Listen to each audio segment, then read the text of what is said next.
लाडक्या बहिणींनी हे महायुतीचं सरकार निवडून येण्याच्या करता खूप प्रयत्न केले, आम्हाला पाठबळ दिला। त्यावेळेस अर्थसंकल्प सादर करत असताना काही जण म्हणाले की आता ही योजना हे बंद करतील, परंतु लाडक्या बहिणीची योजना आणि वीज माफीची योजना आम्ही बंद केली नाही। कारण मी तुम्हाला छातीटोकपणे सांगतो, उद्याची 5 वर्ष आपल्या हातामध्ये, आपण कुठल्याही परिस्थितीत लाडकी बहीण योजना बंद करणार नाही।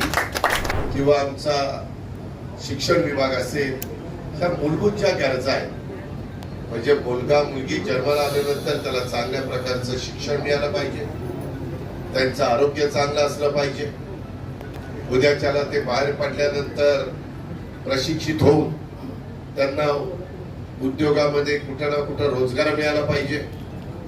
मोठा वर्ग माझा शेतीवर अवलंबून आहे, त्यांनाही नवीन आव्हानं स्वीकारून स्वतःचा कुटुंब व्यवस्थितपणे कसं त्या ठिकाणी चालवता येईल, मुला मुलींना लग्न कार्य शिक्षण याच्याही करता त्यांना कुठली अडचण येणार नाही, याबद्दलची काळजी आम्ही घेतोय।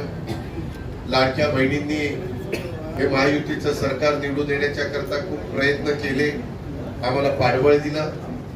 त्यावेळेस अर्थसंकल्प सादर करत असताना काही जण म्हणाले की आता ही योजना हे बंद करतील, परंतु लाडक्या बहिणीची योजना आणि वीज माफीची योजना आम्ही बंद केली नाही। ती खऱ्या अर्थाने माझ्या महिला वर्गाला मदत करणारी आहे। उलट मुश्रीफ साहेबांना पण मी सांगेन की काही बँकांनी, काही जर महिला एकत्र आल्या आणि काही त्यांनी उद्योग करायचं ठरवलं, तर त्याच्यातनं त्यांना दर महिन्याला 1,500 रुपये मिळतात। समजा 50 महिला एकत्र आल्या किंवा 40 महिला एकत्र आल्या तर 15 चोक 60,000 रुपये त्यांना महिन्याला मिळणार आहेत, म्हणजे वर्षाला 7,20,000 वार्षिक 72।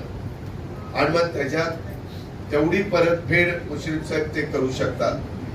त्यांचा जर ग्रुप करून, ज्याला क्लस्टर आपण म्हणतो, तसं करून त्या महिलांनी काही चांगला उद्योग उभा करायचं ठरवलं तर कोल्हापूर जिल्हा मध्यवर्ती सहकारी बँकेने पण त्याच्यामध्ये त्यांना मदत करावी। कारण मी तुम्हाला छातीटोकपणे सांगतो, उद्याची 5 वर्ष आपल्या हातामध्ये, आपण कुठल्याही परिस्थितीत लाडकी बहीण योजना बंद करणार नाही। मला थोडासा ओढाताण होतीये, परंतु मी त्याच्यातनं मार्ग काढलेला आहे। पुढं काय कशा पद्धतीनं केव्हा वाढ करायची परिस्थिती दुरुप मी पण निर्णय घेईन। मी परवा सभागृहामध्ये पण सांगितलं, सगळे सोंग करता येतात, पैशाचा सोंग करता येत नाही। कारण 45,000 कोटी रुपये वर्षाला आम्ही आमच्या लाडक्या बहिणींना देतोय आणि एवढी मोठी रक्कम मार्केटमध्ये येते, त्याच्यातून असं काही चांगले उद्योग बँकांची मदत घेऊन रिजनेबल त्याला व्याज लावून करता आलं तर ते एक चांगलं काम महाराष्ट्रामध्ये उभं राहू शकतं। काही भागामध्ये ते सुरू करण्यात आलेलं आहे, याही गोष्टीची नोंद कृपा करून आपण सगळ्यांनी घ्यावी।